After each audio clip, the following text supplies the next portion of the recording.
Welcome, one and all out there, all around the world, to The Late Show. I'm your host, Stephen Colbert.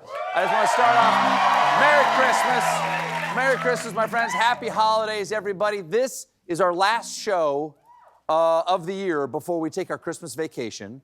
And if you're, let's make it count.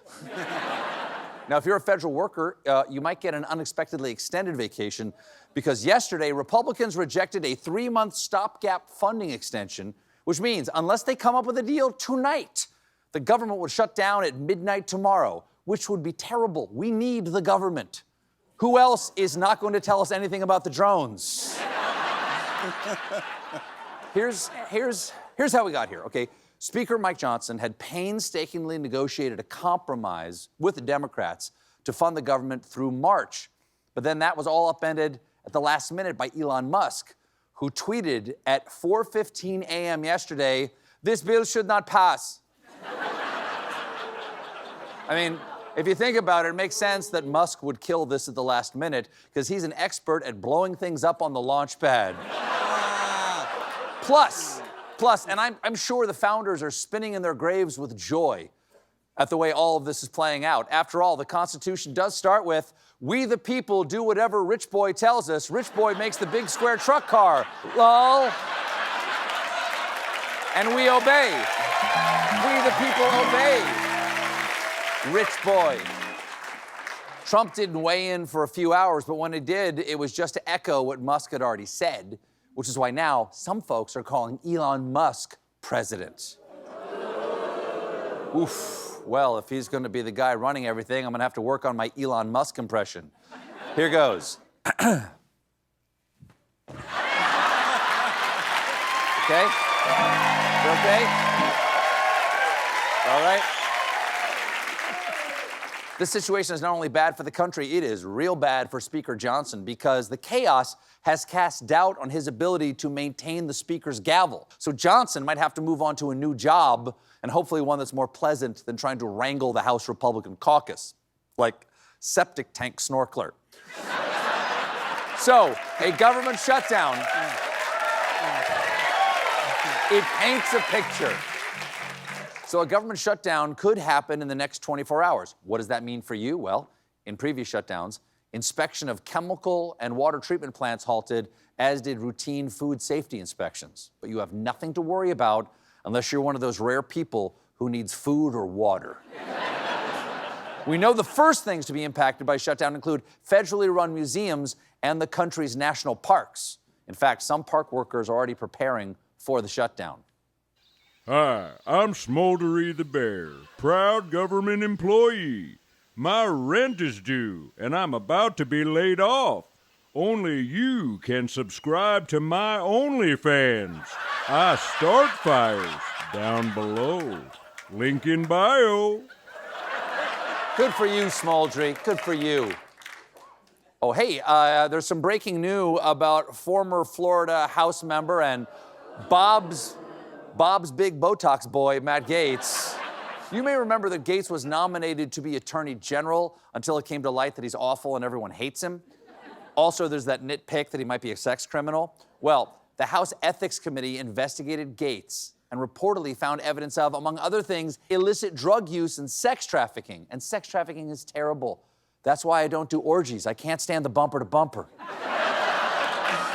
After Gaetz withdrew his nomination, the House voted not to release the report. But we just found out yesterday that they held another vote in secret after that first one. And in the second one, they voted to release the Matt Gaetz ethics report. When is this? Tomorrow? So tomorrow. Okay. So the release is expected to drop tomorrow. So I will have some hot, fresh jokes on that in January. Speaking of diseases, the U.S. has now reported the first severe human case of bird flu. Now, before anyone freaks out, are we sure this is severe, or is it just a guy that got it? Oh, babe, my temperature is 99.8. I don't think I'm going to be able to make it to your sister's baby shower. I love you. Could you hand me the Nintendo Switch? Now, officials stress that the risk to the general public is low. The real danger is for people who work with birds, poultry, or cows, or have recreational exposure to them. No recreational contact? Damn, that really throws a wrench in my all-goose pickleball league. They're tough. They're tough. The bird flu has already jumped to another of our most delicious animals. Yesterday, California declared an emergency over bird flu in cattle. So far, it appears that everyone who's gotten sick with the bird flu got it from an animal, but infectious disease experts warn that if this thing develops human-to-human transmission, it could trigger a pandemic. No one wants a reboot unless it's Lady Matlock. Lady Matlock, it's not really called that. The Charlotte Hornets. We love Lady Matlock. Long may she wave. Mm-hmm.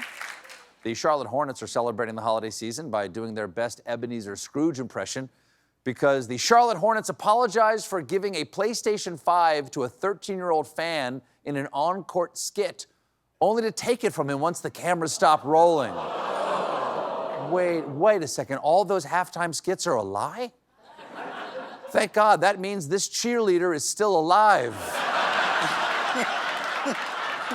I was worried. But the young fan did not leave empty-handed. After the Hornets took away the PS5, a staffer replaced it with a jersey.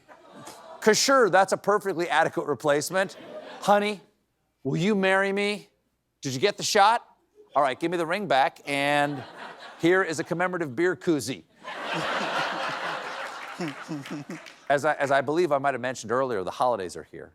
And it turns out, and I did not know this, they also celebrate Christmas in not America. And they do it wrong.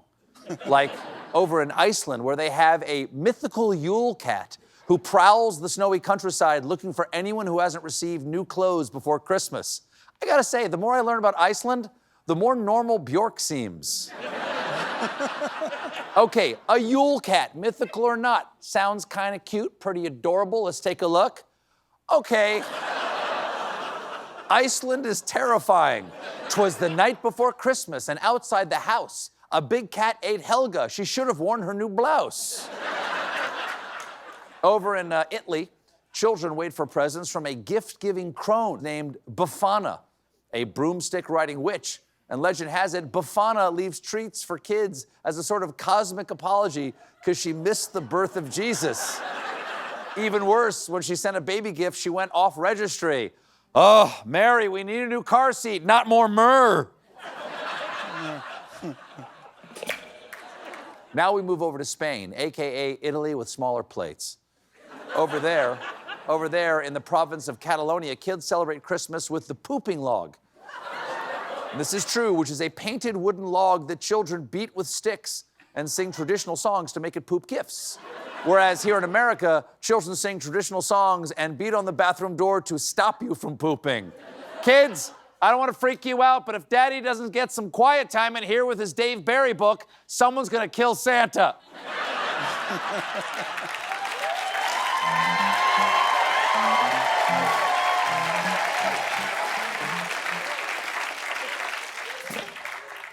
Over in Wales, they keep things joyful. I'm sorry, I meant terrifying. Because there they celebrate with a centuries-old tradition called the Mari Lwyd, which is a horse skull dressed up with ribbons and mounted on a pole. It's beginning to look a lot like horse skull.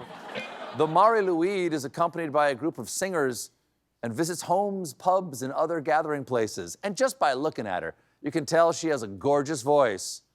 Jingle bells, jingle bells, jingle all the way! We got a great show for you tonight. My guest is Edward Norton, plus a special holiday performance by Louis Cato and the Late Show Band. And when we come back, it's time for our annual holiday cartoon. Stick around, y'all.